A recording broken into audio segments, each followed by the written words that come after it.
Welcome back to Biology 101. This is our second module, Module 1.1.2. Last time we gave you the definition of biology. We defined it as the science of life. In our face-to-face class, we discussed life in our lab on that first meeting. In our hybrid class, you may or may not have already gone to your first lab. If you're behind, as most students will be, in listening to these lectures, you may not have already covered that definition of life. Make note that if you missed that first lab, that there was a handout. It does not occur in the lab packet. You must ask the instructor for that handout on the definition of life if you did not receive that. If you did receive it, then you will remember OHM RCA. So make sure that you do get that. Today, and in this module, we are going to look at the science portion of the definition of biology. So we're going to use the same etymological approach with science as we did with biology. And science comes from a Latin root, scientia, which means to know, to discern. We can use that same root, scientia, in another word, in the word conscious. Con means with, and there's scio from scientia, so this means with knowing. So if you're unconscious, then you're not knowing. We can do that old time-tested method and look in the dictionary, see what science says. Don't memorize this definition. This is just kind of for us to explore and to build an understanding of what science is and is not. The Webster's Dictionary definition of science is the state of knowing, knowledge. This is very consistent with the etymology of the word. The second definition is systemized knowledge derived from observation, study, and experimentation, or study and experimentation carried on in order to determine the nature or principles of what is being studied. The first definition, the state of knowing or knowledge, kind of implies that science is a big, dusty book of facts, kind of boring. The fun is all in this second definition, systemized knowledge derived from observation, study, and experimentation carried on in order to determine the nature or principles of what is being studied.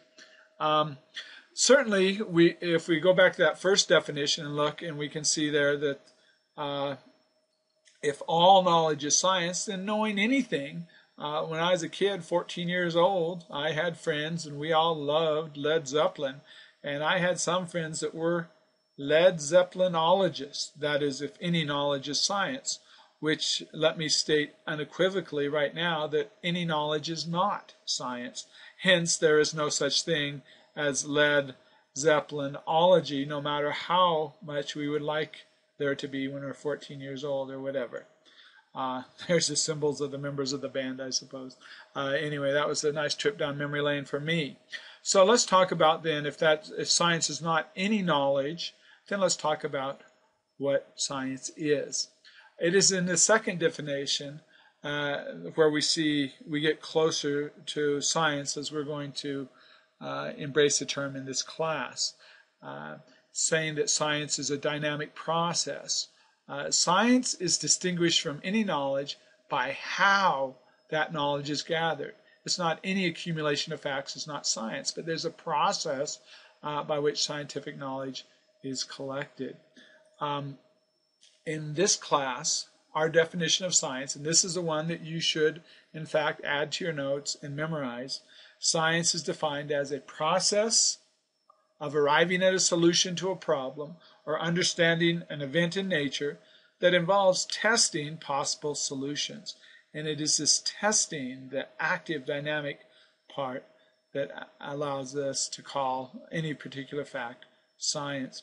Now, let me point out to you that there is, in addition to this, really what is a active experimental part of science, there's a descriptive branch of science that we're not going to really dwell upon, but there are factual accumulations and descriptions which kind of fall outside this definition. So I don't want you to think that if it's not experimental, it can't be science. But in most cases, and especially within the boundaries of this class, we're going to view science as information that's collected in a particular way. And the way, or one way, a general approach, let us say, in which knowledge can be collected and be considered science, is a scientific method. So the scientific method is a process of testing possible solutions in science. But we're going to come back to this.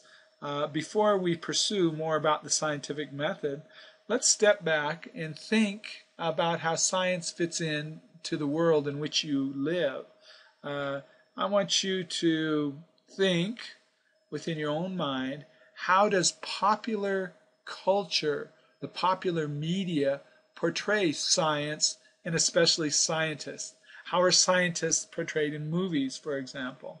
And you might also consider how does the general public regard science and scientists as well. Now, if we're in class, we'll get some feedback here, but we know that by and large that the science and scientists are portrayed in popular culture, such, take for example movies or TV shows. Well, think of The Professor on Gilligan's Island, a show that's probably before the time of many of you, or consider the genetic engineer on South Park, or consider the villain in almost any James Bond movie. Often scientists are portrayed as sinister wackos or reclusive nerds, people that are just kind of out of touch, people that are going to use their greater knowledge of science to gain power over the general public or something like that. Or sometimes scientists are portrayed as being out of touch, up in the ivory tower, and they don't really connect with the concerns that the common man or woman might have. And there's some examples I've written here on this slide. I've mentioned several of them, and several I have not. We have some historical examples. Think of Dr. Frankenstein or Dr. Moreau. Actually, Dr. Jekyll and Mr. Hyde. Dr. Jekyll was a good doctor. Mr. Hyde's the bad guy, but be that as it may. Here's my homage to the public's perception of science. Some scientists in a B movie. I'm not sure what all they're doing here. There's a professor, and there's Dr. Evil. And here's some Einstein lookalike, some guy in a clean suit. This is somewhat how science is portrayed, I suppose. We can look, however, on the other hand, at something called pseudoscience. Pseudoscience is quite abundant, and it's almost every paper has some piece of pseudoscience in it. When I say paper, I mean newspaper. Think of an astrology column. Do you know your zodiac symbol? I'm a Capricorn. We're skeptical. No, I'm just joking. I don't know what Capricorns are supposed to be. UFOs, ESP, Bigfoot, psychics, ghosts, etc. These are all things which we find widely publicized. There are many TV shows about these things. They occur with great frequency in supermarket tabloids. Now, pseudoscience, let us come up with a working definition so that we know what we're talking about. We will define pseudoscience as information that has a superficial appearance of science but lacks rigor and validity. And I put down here AKA, which means also known as junk science. Think, for example, why about astrology?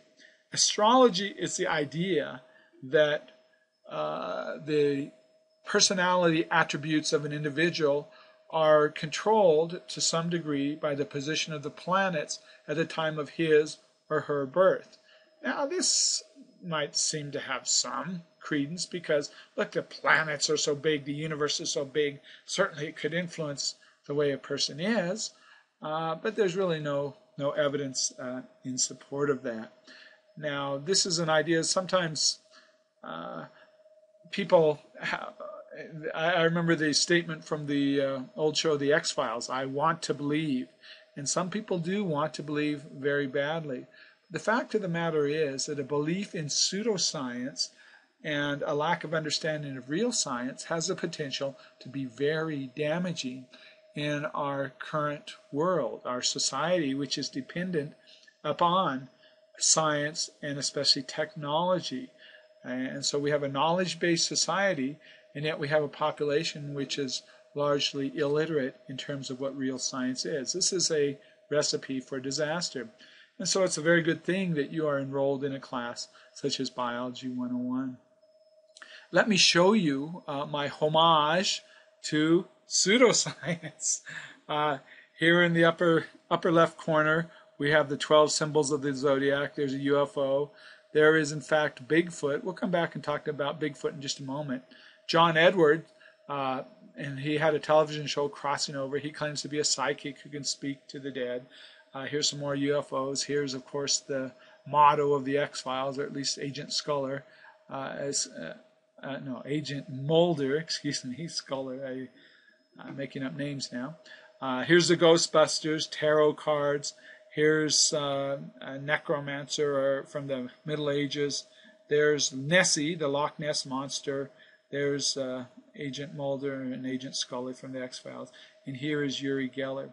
So I do want to talk about these three, Bigfoot, John Edwards, and Uri Geller. Let me quickly say that John Edward, he professes to have the ability to talk to people who have died. Have you ever seen his show? I don't know that it's on anymore, but he was very famous for a while, and he had a schedule that was full out ahead for 5 years to get an interview with him, to tell you what those that have departed want to communicate with you. But his show, he would have a big, almost like a grandstand with a bunch of people, and he'd put his hand to his head and go, "Oh, I'm seeing the letter M. I'm seeing the letter M. And does this mean anything to anyone?" Of course, he has a whole grandstand full of people, and someone will go, "Oh, Grandpa Mike died." And then, of course, John Edward picks up on this and goes and starts to say a bunch of nebulous things. Well, what John Edward is, he's a very good cold reader. Cold reading is a skill in which the person takes generalities and reads the responses of people when they're confronted with these general statements. They'll say something like, "You," or someone you know, "is having trouble about work, love, or money." And of course, what else is there? And then they'll key in on the responses. Now, John Edwards went further than that. He actually would cheat. He would do research on his subjects. He had private detectives. He had microphones. He would bug the rooms backstage so that he would get fed some information. So he has been debunked as a cheater.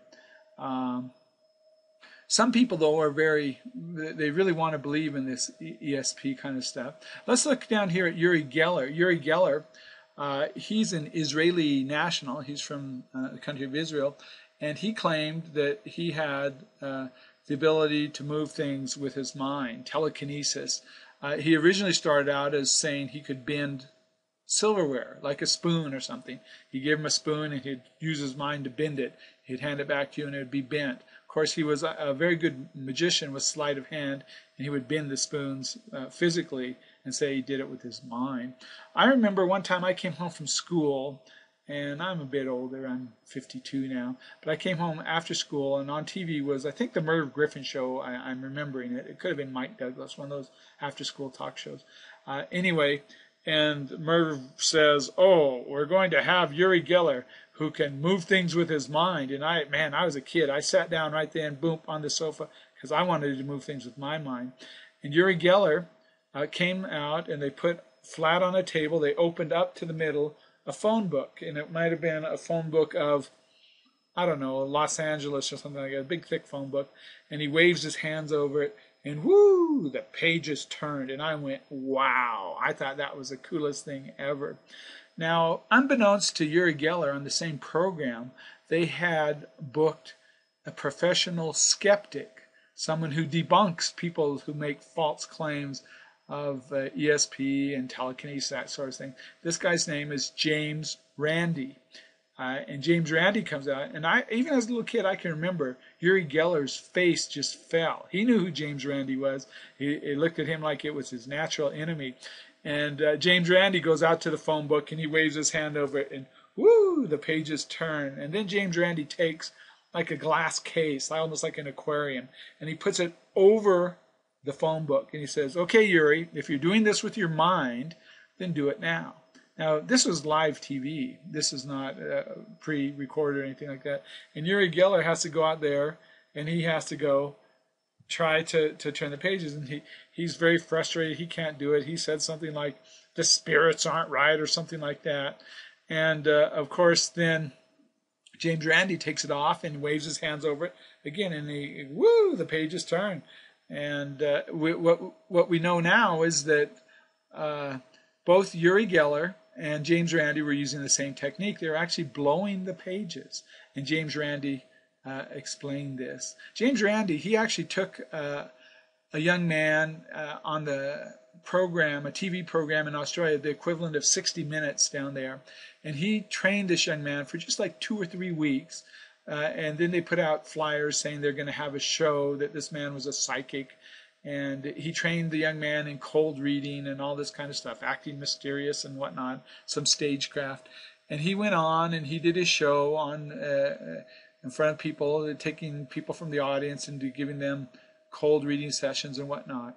And when he was done, James Randi comes onto the stage and explains that it's all just a trick, that previous to 2 weeks ago, this young man had no special abilities, but that he had trained him and given him the special abilities.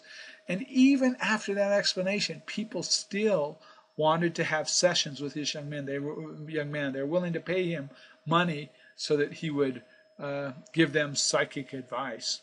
Wow. So you talk about I want to believe. That's really kind of the world we live in. There's some people who don't want to know the truth. The last example I want to talk about from this particular homage to pseudoscience is Bigfoot. Many people heard about Bigfoot. Bigfoot's supposed to be a large primate, a pre-human kind of primate that lives, in various locations. In the Himalayas, he's supposed to be called the Yeti, or the Abominable Snowman. There are reports from him from different parts of the United States, but especially the Pacific Northwest, up in Washington and Oregon, and the forests there. The picture I have is a frame from a very famous video clip, and this was from one of the Bigfoot, quote, researchers. And on his deathbed, this particular gentleman, he confessed to having faked the film and to having carved some big wooden feet and made footprints out in the woods, taking hair from gorillas and orangutans and leaving it out in the woods, and then having scientists analyze it, all this kind of stuff. He confessed on his deathbed. He died about, I want to say 3 years ago, and very few people can remember hearing about him recanting all this supposed Bigfoot stuff. He had done it to bolster business in his small town and get people to come. And it just shows that, you tell a lie or you tell a story, and the story captures the public's imagination, and it kind of sticks there. Now, I do want to also mention that when I was talking about this, I had, in one of my classes, I had a young lady raise her hand and say, "Well, Mr. Charters, this ESP is real. There's this psychic connection. I can tell you from a personal experience." She said, "I was driving my car and I had an accident. And my mother, just at that same time, had a feeling that something bad had happened." And so I asked the young lady, I said, "Well, were you hurt in the accident?" She says, "No, I was just scared." And I said, so your mother had a premonition then that you were going to have to pay your insurance deductible?" And the young lady goes, "Well, I don't know." But it's just one of those things that people want to believe. James Randi belongs to a professional institute it's an Institute of Skeptics, and they have a standing $1 million cash prize for anyone that can demonstrate psychic ability in a controlled situation. Now, if ESP and psychic ability were real, people would be snapping up that $1 million prize, but they're not. And the reason they're not is because, number one, they can't, and number two, they're making a very lucrative living fooling the public and taking their money. It's really quite unfortunate. I want to say maybe 2 years ago, something like that, there was a deputy sheriff, I think from the state of Georgia. He and his friends said that they found a dead Bigfoot. And this was a photograph that was on the internet of that.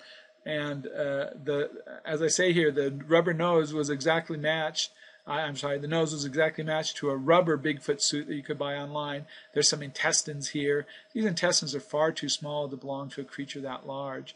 The ironic thing is that they got further and further. At first, they just started it kind of for a joke, and then people took it seriously and they wanted to buy it. They ended up selling the Bigfoot for like $30,000, and the deputy sheriff, of course, was fired for committing a crime, and the crime he committed was fraud. So no Bigfoots yet. Science can't rule it out, but the evidence for these things, for psychic abilities, for Bigfoot, for the Loch Ness Monster, the evidence is very poor. Now, I am going to provide you a handout from a book called The Demon Haunted World, written by Carl Sagan. And there's a quote in this book, and it says, better to light one candle than to curse the darkness. And of course, the subtitle of the book, The Demon Haunted World, is Science as a Candle in the Dark. And indeed, science does provide us a way to illuminate what is otherwise a very dark and confusing world. So in order to help you, because it's not enough that you know that pseudoscience is out there, but you need to understand the difference between pseudoscience and the real thing. And to that end, we're going to give you a list of the characteristics of science. You should commit these to memory, be able to explain each one. The first step, the first characteristic of science, rather, is that science is materialistic. And this is not like Madonna is the material girl, but science is based on the measurement and analysis of matter, taking measurements of the world. And along with being materialistic, under number one, we should include the idea that science is guided and explained by reference to natural law. There's no need to invoke magic or supernatural intervention. The ancient Greeks, if they wanted to explain lightning, that was Zeus on Mount Olympus hurling lightning bolts. Of course, now we know it's an inequality of charge between the atmosphere and the ground. It's the equalization of that charge in one sudden burst, and that's a lightning bolt. We used to think, we being humans in the Middle Ages, used to think that people that had a seizure, that they were possessed by the devil. And so we know today that an epileptic seizure is kind of almost like lightning, interestingly enough, an inequality of charge between the hemispheres of the brain, and the seizure is equalizing that charge, an electrochemical charge that's there. So we don't have to invoke being possessed by evil spirits or having Greek gods throwing thunderbolts, but we can explain the phenomena of the natural world using natural explanations. A second characteristic of science, to help us to understand what it is that science is testable against the empirical world. The word empirical means that which we can detect with our five senses. Now, in biology, we use a tool called the microscope. This extends one of those five senses, the sense of vision or the sense of sight, and that counts as empirical as well. Things that we can magnify or enhance with instruments, it still counts as empirical. So we use our empirical senses to measure the world and measure matter. So that's feature 1 and 2. The third feature is that science is repeatable. You remember Uri Geller, we can't just say the spirits are wrong, but what one man can do, what one scientist can do, one man or woman can do, so can another. So science is repeatable. We can't just simply cop out. A fourth feature of science is that science is falsifiable. The concepts or the conclusions of science can be tested and found to be incorrect. An example of something that's not testable would be the whole world is a dream, and I don't know how you can test that. That's very difficult.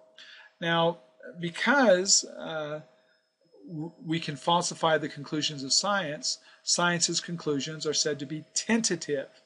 Does anyone know tentative? Do you know what that means? It means provisional, subject to change. I had a professor, he used to give great lectures. He was an animal physiologist, and he would hook up animals and do all these measurements and all these kind of things. A very good lecture, and at the end of his lecture, he'd always end with the phrase, "And tomorrow we'll know the truth." And he was simply trying to remind his young, impressionable students, including me, that the conclusions of science are tentative and that they will change as we get more information. What science does is it provides the best explanation of the currently available data. But what we know for sure will happen is we'll gain more data and the explanation will change. It's not because science is inherently flawed, it's because it's incomplete at any one time, and we're always adding more information to increase the completeness of science. So the concepts of science are falsifiable. Another characteristic of science is that science assumes common perception. And that is the idea that humans perceive events in a fundamental way.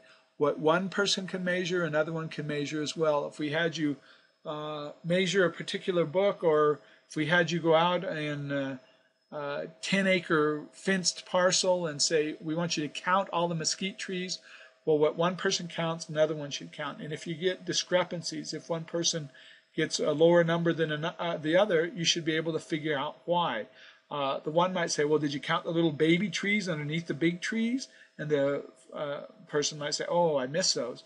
But you should be able to come to an agreement. And this allows science to be fundamentally objective. That is, it doesn't matter who measures, it doesn't matter who counts the trees, you should get the same number if you use the same protocol.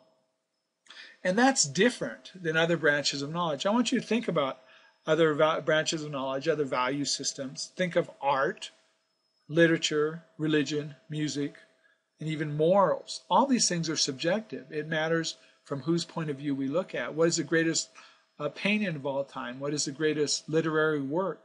What is the greatest band of all time? Everyone knows it's the Eagles. I hope you know that. If you don't know it, then you learned something else today. Of course, I cannot make such an objective statement. That's subjective from my point of view. Of course, religion is very interesting in this way. I belong to the true church. If you don't belong to my church, then you're going to go to hell. Such statements are sometimes made by religious people. And of course, these are very subjective statements. And it's important that we remember that. And science is, I don't want to say unique, but somewhat unique in assuming common perception, that events in the world can be measured in a fundamental way, and it doesn't matter who measures them. So science assumes common perception. The sixth and final characteristic of science that I will give you is something that might kind of upset the way you think about the world, and that is that science does not prove its ideas. There really is no such thing as scientific proof. There is scientific evidence. And what the process of science, especially experimental science, does is it either supports or falsifies hypotheses. So no such thing as scientific proof. Hope I'm not popping a balloon there for you, but that's the way it is. That doesn't mean that there's no such thing as facts. Well-supported concepts are accepted as factual. I'm not saying that there's no such thing as facts, so make sure that you understand that. And you'll understand this better after our discussion continues a little bit more. So this concludes our second module, which we're going to call Introduction to Science. And so we'll continue on another module in a moment.